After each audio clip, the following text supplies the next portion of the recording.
حامد میر صاحب آغاز کرتے ہیں کہ گھر کو ہمیں درست کرنا ہے، ٹھیک کرنا ہے، یہ کس حوالے سے بات کی گئی ہے؟ راجہ صاحب، گھر کو ٹھیک کرنے کی بات جو ہے اس کا زیادہ جو ہے وہ وضاحت تو نہیں کی گئی، لیکن یہ ہے کہ جو مجھے سمجھ آئی ہے وہ یہی ہے کہ جس طرح آج سے 5-6 سال پہلے کچھ لوگ یہ کہتے تھے کہ پاکستان کے اندر کچھ جو بہت سے پرابلمز کریٹ ہو رہے ہیں، اس کی وجہ سے پاکستان پر پابندیاں لگ سکتی ہیں، اور وہ کالعدم تنظیمیں جو ہیں انہوں نے ایک دفاع پاکستان کے نام سے ایک محاذ بنایا ہوا تھا، اور اس میں کچھ پولیٹیکل پارٹیز کے لوگ بھی شامل تھے، وہ کالعدم تنظیمیں بھی شامل تھیں، اور یہ جو دفاع پاکستان محاذ تھا اس میں شامل لوگ جو ہیں وہ مختلف جگہوں پہ جلسے کرتے تھے، سیاسی جماعتوں کو دھمکیاں دیتے تھے، میڈیا کو بھی دھمکیاں دیتے تھے۔ تو اس وقت یہ بات کی جاتی تھی کہ یہ جو کالعدم تنظیمیں ہیں جن پر کہ بہت سی عالمی قوتوں کی نظریں ہیں، یہ پاکستان میں اگر اسی طرح فریلی موومنٹ کرتی رہیں اور سرگرمیاں کرتی رہیں تو پاکستان کے لیے بڑے پرابلم کریٹ ہو جائیں گے۔ تو اس وقت کچھ سیاستدانوں نے یہ کہنا شروع کیا تھا کہ ہمیں اپنا ہاؤس ان آرڈر کرنا چاہیے، اور اسی تناظر میں وہ ڈان لیکس والا جو معاملہ ہے وہ بھی سامنے آیا تھا، تو اس وقت وہ ایک بہت بڑا سکینڈل بن گیا تھا۔ اب وہی بات جو ہے وہ اس کے کچھ عرصہ کے بعد آپ نے دیکھا ہوگا پچھلے سال جب FATF کے معاملے پہ حکومت اور اپوزیشن نے مل کر قانون سازی کی، تو وہ جو قانون سازی ہو رہی تھی FATF کی شرائط پوری کرنے کے لیے، وہ ایسا لگ رہا تھا کہ وہی جو ڈان لیکس میں جو باتیں تھیں تو انہی باتوں میں جو انٹرنیشنل فورسز کے، عالمی قوتوں کے جو کنسرنز تھے، جو تحفظات تھے، ان کو ایڈریس کرنے کی کوشش کی جا رہی ہے۔ اور جب FATF کی لیجسلیشن ہو رہی تھی تو بہت سے لوگ یہ کہہ رہے تھے کہ یہ تو وہی کچھ ہو رہا ہے جو ڈان لیکس میں تھا۔ اب جو جنرل باجوہ صاحب کا جو بیان آیا کہ ہمیں اپنا ہاؤس ان آرڈر کرنا چاہیے، تو میرا خیال ہے کہ وہ وہی بات جو ہے اس کو ایک نئے پیرائے میں کر رہے ہیں، کہ میرا خیال ہے کہ اب ان کا یہ کہنا ہے کہ شاید ہمیں پاکستان میں پولیٹیکل سٹیبلٹی چاہیے، سیاسی جماعتوں کی جو آپس میں محاذرہ ہی ہے یہ صرف سیاسی اختلاف تک محدود ہونی چاہیے، سیاسی جماعتوں کو ایک دوسرے کے ساتھ اس طرح سیاسی اختلاف کو دشمنی نہیں بنانا چاہیے جس طریقے سے آج کل ہو رہا ہے، تو ایسا نہیں ہونا چاہیے۔ اور آپ فرما رہے ہیں کہ پولیٹیکل کانٹیکسٹ آ گیا تو پھر ہم اپنے گھر کو درست کریں گے کیسے، گھر کو آرڈر میں لائیں گے کیسے؟ ہمارا گھر صرف اس صورت میں آرڈر میں آ سکتا ہے جب پاکستان میں آئین اور قانون جو ہے وہ سب کے لیے برابر ہوگا۔ تو اسی طرح آپ دیکھیں کہ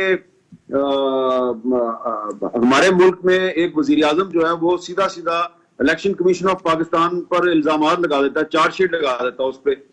اور ماضی میں جب اس طرح کا واقعہ ہوتا تھا، دیکھیں میں آپ کو یاد کرواتا ہوں، جب بے نظیر بھٹو صاحبہ کی پہلی گورنمنٹ تھی تو اس وقت جب ڈاکٹر شیر افغان نیازی نے الیکشن کمیشن کے خلاف بیان دیا تھا تو آدھے گھنٹے میں جسٹس نعیم الدین جو چیف الیکشن کمیشنر تھے انہوں نے اس کو نوٹس جاری کر دیا تھا اور شیر افغان نے معافی مانگ لی۔ اس کے بعد پھر کچھ سالوں کے بعد نواز شریف صاحب نے اس طرح کا ایک بیان دیا تو پھر الیکشن کمیشن نے ان کو بیان جاری کیا اور نواز شریف صاحب کے بہاف پہ بھی ان کے وکلا نے جا کے معافی مانگی۔ اب آپ دیکھیں ایک sitting prime minister of Pakistan بھی پریس کانفرنس ایک سپیچ کرتا ہے، پھر 3 وزراء جو ہیں وہ پریس کانفرنس کرتے ہیں، اور حامد میر صاحب 3 وزراء کو چھوڑ دیں، کالی ایک اب تو وہ سابق وزیر ہیں، ابھی سینیٹر منتخب ہوئے ہیں، وہ تو الیکشن کمیشن کو کہہ رہے تھے کہ آپ نے اگر مائنڈ سیٹ بنایا ہوا ہے تو ٹھیک ہے پھر۔ ہاں یہ تو میں یہی کہہ رہا ہوں نا کہ پاکستان میں اگر پیپلز پارٹی یا مسلم لیگ نون کا کوئی منتخب پارلیمنٹیرین یا وزیر اعظم یا وزیر جو ہے وہ اگر الیکشن کمیشن پہ تنقید کرے تو الیکشن کمیشن فوراً اس کو نوٹس دیتا ہے، لیکن اگر عمران خان تنقید کرے یا تحریک انصاف تنقید کرے تو الیکشن کمیشن خاموش رہتا ہے۔ تو بھلے اب آج کل الیکشن کمیشن کی اپوزیشن بڑی تعریفیں کر رہی ہے، لیکن میں سمجھتا ہوں کہ بہت ایک لیتھل اٹیک کیا پرائم منسٹر نے اور پھر ان کے 3 وزراء نے الیکشن کمیشن پہ، اور وہ خاموش ہے الیکشن کمیشن۔ تو اس کا مطلب یہ ہے کہ پاکستان میں آئین اور قانون سب کے لیے برابر نہیں ہے۔ تو اگر آپ نے اپنا ہاؤس ان آرڈر کرنا ہے تو سب سے پہلی بات آئین اور قانون سب کے لیے برابر ہونا چاہیے، نمبر 2 عدلیہ آزاد ہونی چاہیے۔ اس وقت جو صورتحال ہے ایسا لگتا ہے کہ عدلیہ آزاد نہیں ہے، میڈیا کو آزاد ہونا چاہیے، آپ دیکھیں کل ہی جو ہے سکر میں ایک صحابی کو قتل کر دیا گیا ہے، اور اس سے پہلے بھی بہت سے صحابی قتل ہو چکے ہیں. تو جس ملک میں نہ عدالتیں آزاد ہوں، نہ میڈیا آزاد ہو، پارلیمنٹ جو ہے وہ مجبور اور محکوم قسم کی پارلیمنٹ ہو، تو وہاں پر کیسے آپ کہتے ہیں کہ آئین اور قانون سب کے لیے برابر ہے؟ چلے ادھر رکیے گا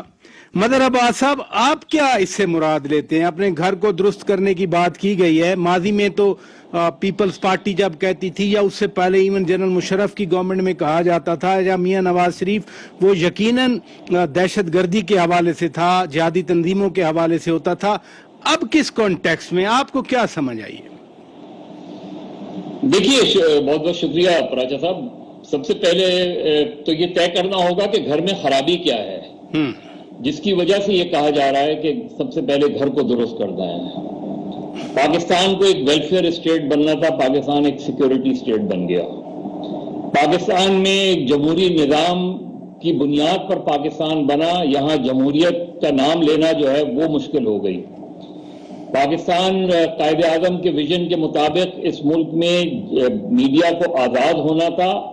اس ملک میں پہلے دن سے میڈیا زیر عتاب رہا. پاکستان میں قانون اور انصاف کی حکمرانی ہونی تھی. پاکستان کے قانون جو ہے نظریہ ضرورت کے تحت چلایا گیا.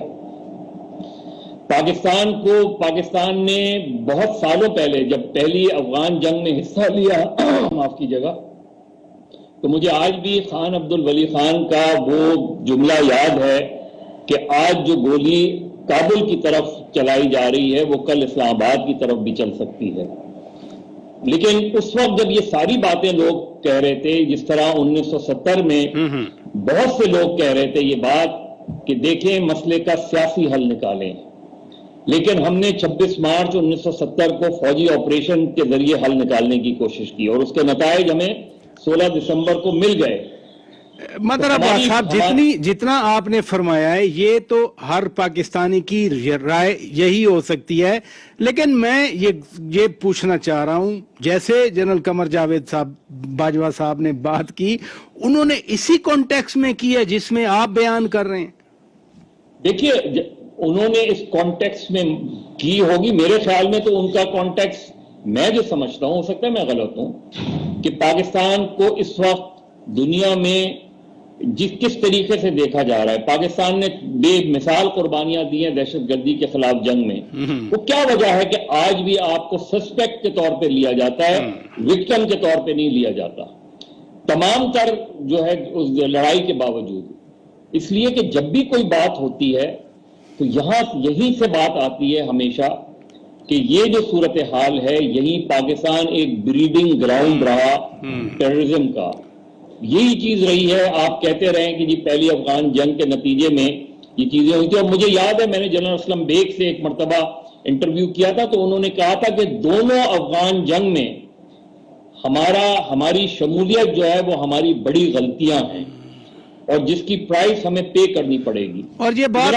آپ نے بالکل صحیح پوائنٹ آؤٹ کی آپ نے کہ جنرل باجوہ صاحب جب نئے آئے تھے تو اس وقت یہی کہتے تھے کہ ہمیں کوئی امداد کی ضرورت نہیں ہے، دنیا ہماری قربانیوں کو تسلیم کرے. مجھے ایک بریک لینی ہے ناظرین، بریک لیتے ہیں. بریک کے بعد جب واپس آئیں گے تو بات یہ بھی ہو رہی ہے کہ واقعی وزراء کو سیاسی بیانات دینے سے روک دیا گیا ہے. کوئی سرکاری ایسا ہینڈ آؤٹ نہیں آیا، لیکن ذرائع سے خبریں آج چھپی ہوئی تھیں. اگر کانٹیکسٹ پولیٹیکل ہے گھر کو درست کرنے کا، تو کیا یہ ایک ڈائریکشن ہے جس کی طرف